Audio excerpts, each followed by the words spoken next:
does hunt the shuttle at the net, doesn't he? Little one.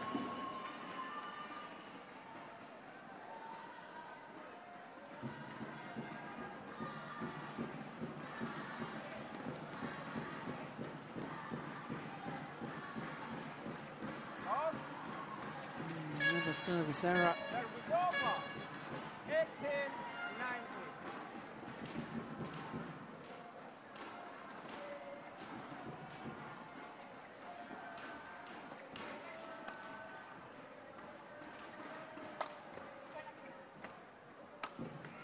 Short. Yeah, got what it deserved.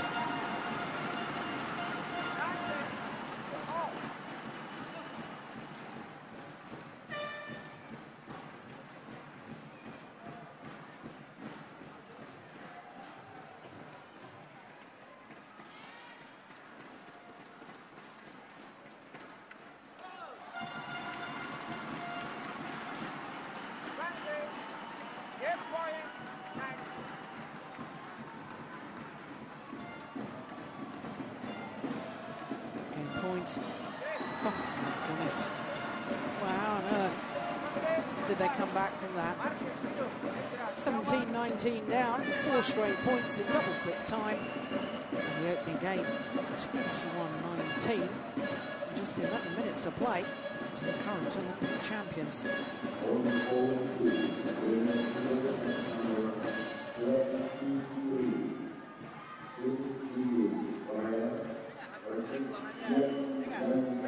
Singing among us, just as animated as always.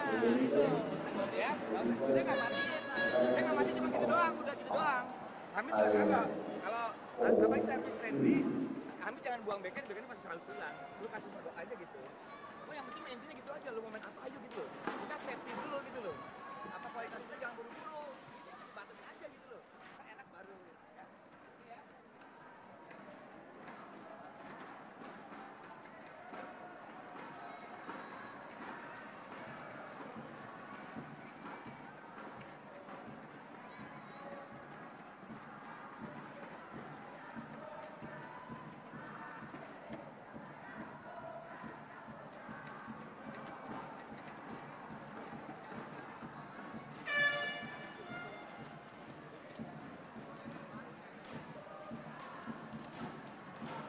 Well, the youngsters must be wondering what on earth went wrong at the end of that game. They looked to be positive, they looked to be really in there. Then suddenly, 4 quick points to the current Olympic champions, and it was all over. A real lesson in how you... There's a real need to keep the intensity and keep the focus at this elite level of the game.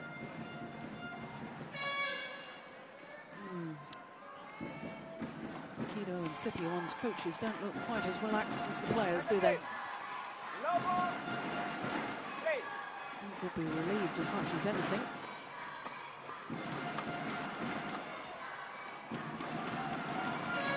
And this is where, having taken that opening game, you would expect the former world champions and former champions here back in 2005, Kido and Setiawan, to really pile on the pressure.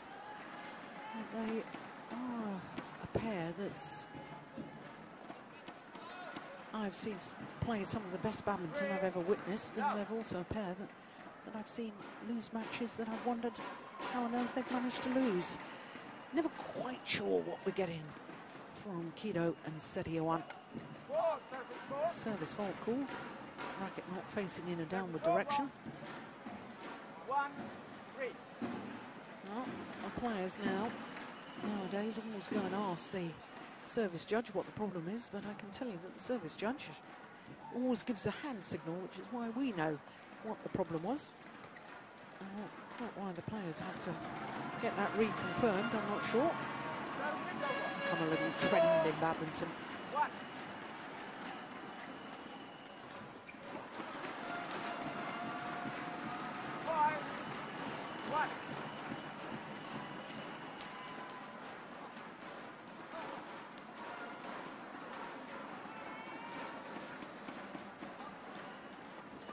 Oh, brilliant, brilliant.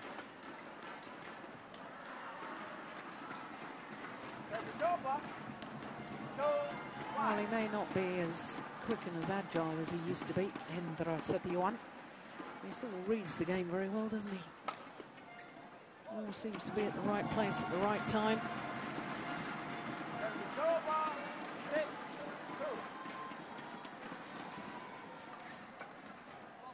And that's nice from Sugiyato. Service 1, 3, 6.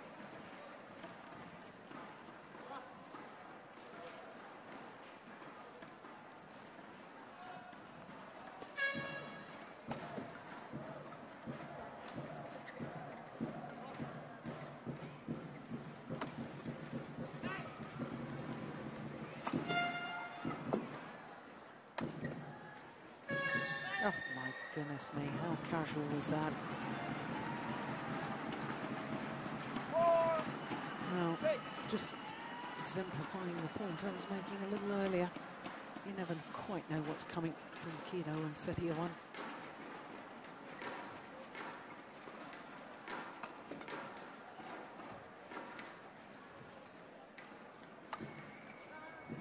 Yeah, perfect placement. Dissecting his two opponents.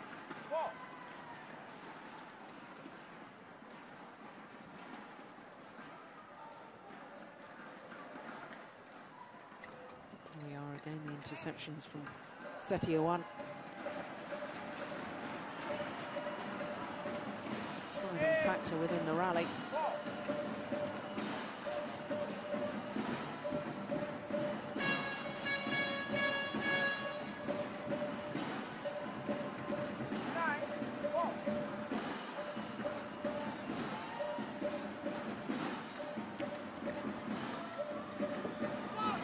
Nicely done from Wirawan.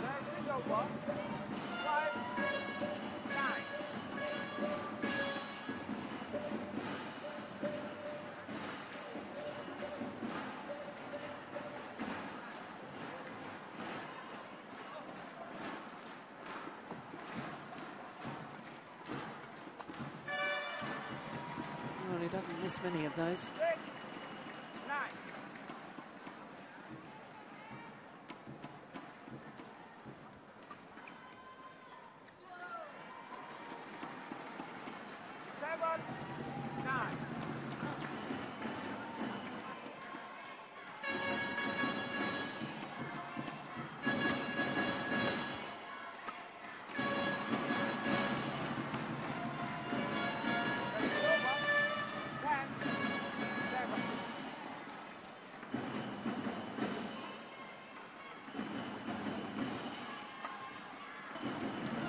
Mid-game interval. 11-7. With a 4-point advantage. Markis Kido and Setiawan. I have to say, they look to be cruising at the moment. And things can change awfully quickly. Markis Kido, who recently became a father. Olympia, his daughter. Well, you never quite know what he's gonna come up with next. Moments of brilliance. Good one, 20 seconds. Moments as if he hasn't a care in the world.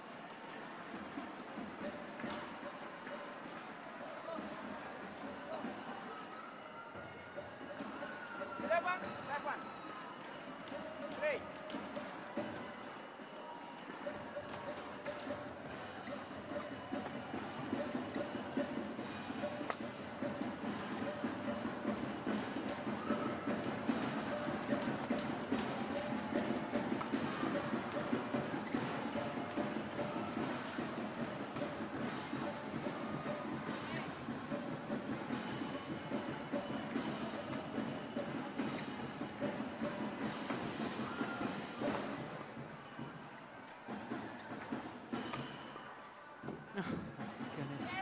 Once again, looking so casual. Look where his racket is. Well, I won the rally in the end, but the youngsters really working Markis Kido at the back of the court. And then once he had finally made his way forward, look where his racket is, down by his ankles. coach's nightmare. Telling players, instilling in players, you've got to keep your racket up ready at the net. And then you see a great player like former world champion, Olympic champion Markis looking all casual, not looking as if he's ready at the front of the court.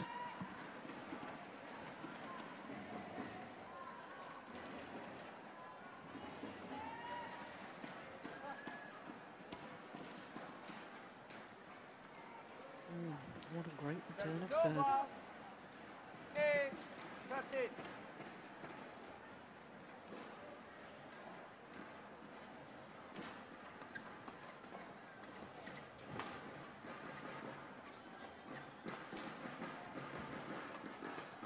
It's going wide.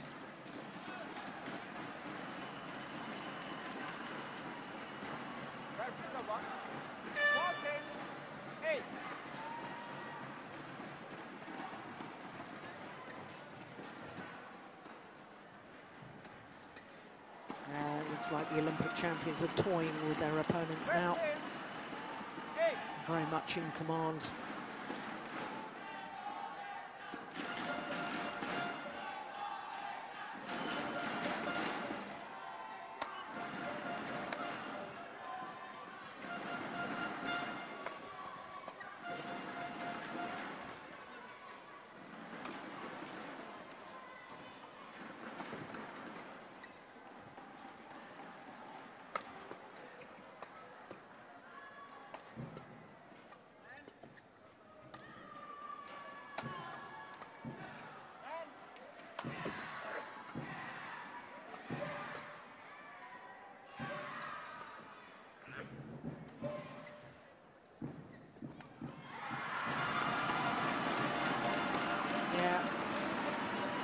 Unwise, I fear, to take Setiawan on at the net when he's standing there.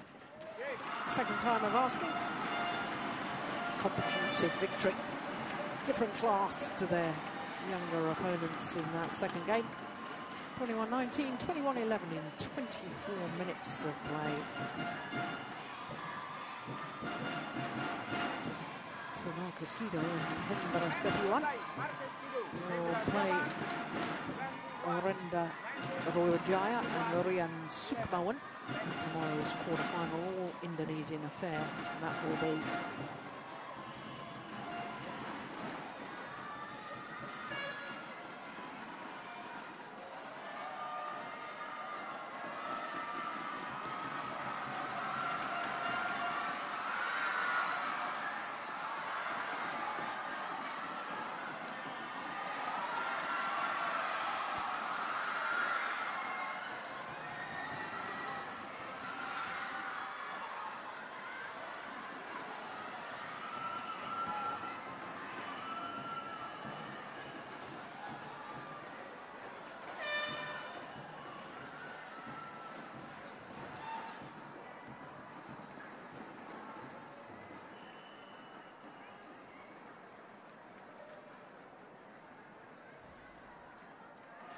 so you can see comprehensive victory for Kido and Setiawan.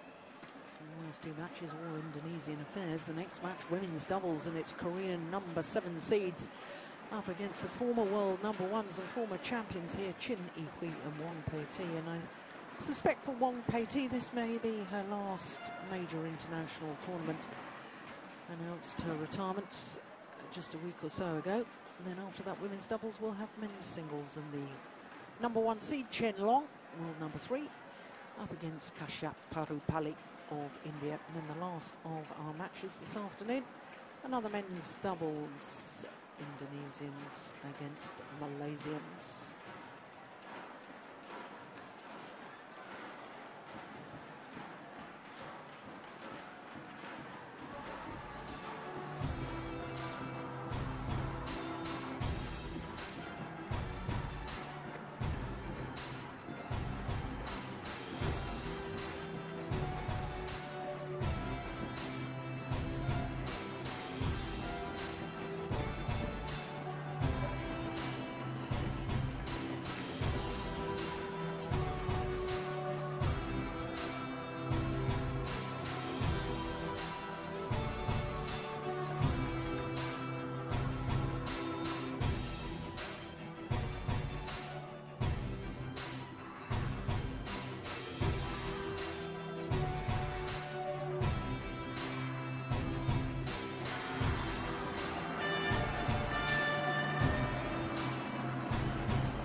here, entering into the spirit of things.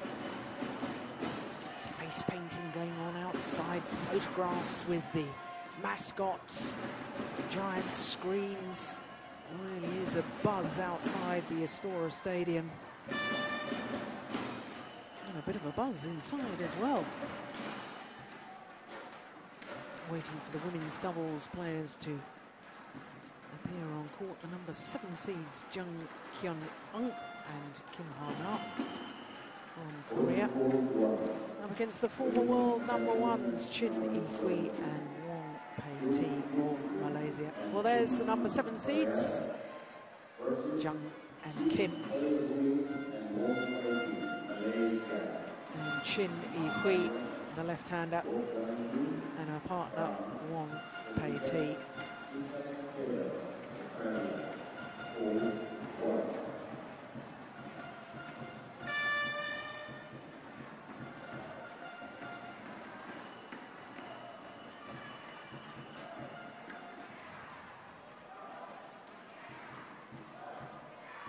Well, for the Malaysians,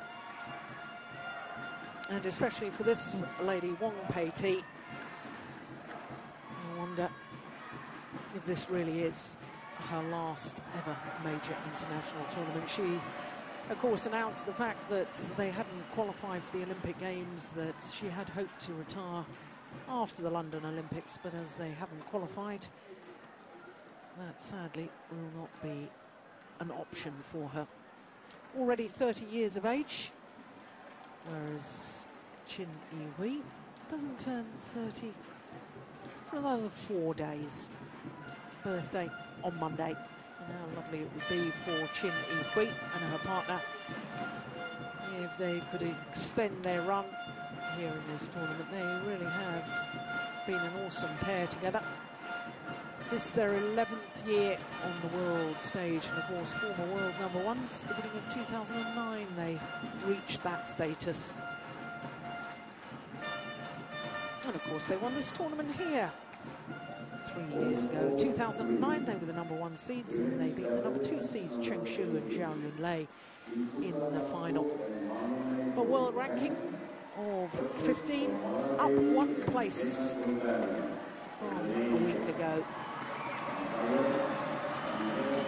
17 and 10, their win-loss record for the year. And that translates into winning the Malaysian Grand Prix. Semi-final at the Swiss Grand Prix as well.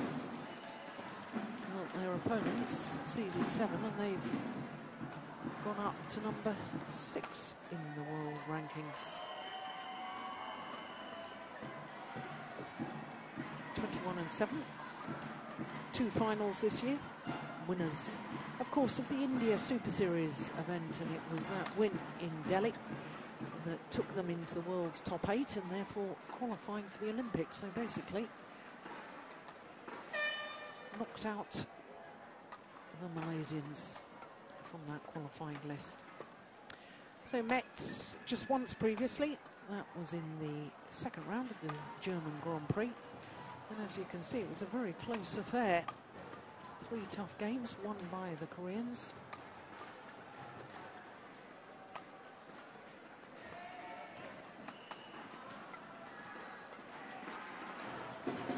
So our umpire Wolfgang Lund from France and Susan Taylor from Australia, service judge. Goodness me, the court officials are busy this afternoon, aren't they? All the Super Series events, of course, the BWF, the Badminton World Federation, ensure that there's court officials from all corners of the globe, ensuring neutral officiating for every match.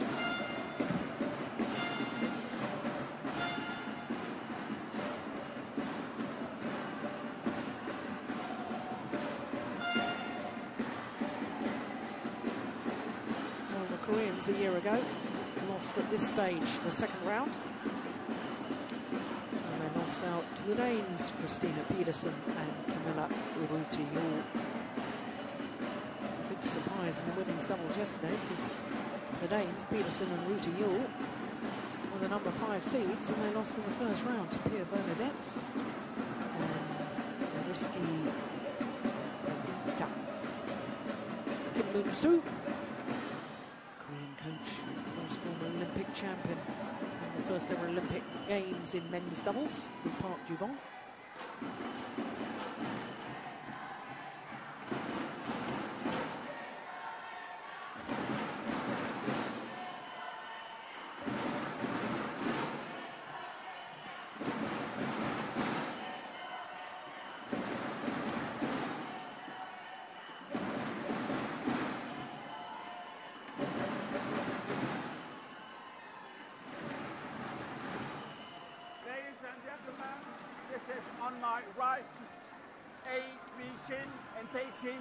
From Malaysia, and on my left, Jung Kyung-yoon and Kim Ha-na from Korea.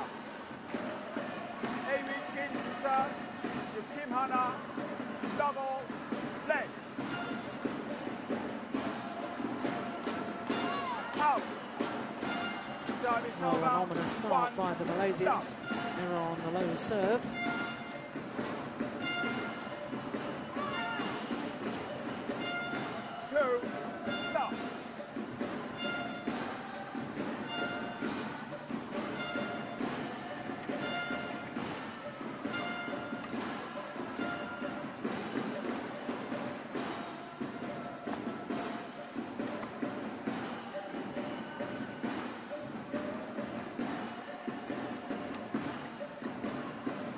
Good defence from the left-handed Chin Hui. Service over. 1, 2. Of course, the Malaysians, not only winners of this title in 2009, beaten finalists back in 2005. Twice been in the final at this particular event. A year ago, they were quarter-finalists, lost out to Vita Marissa and Nadia Malati, in time to reach the final. 2, 4.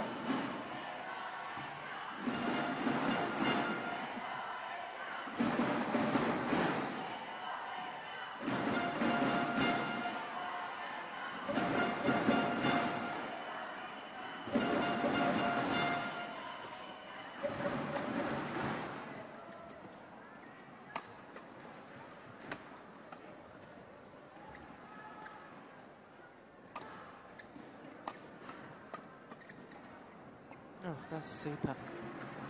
3, 2.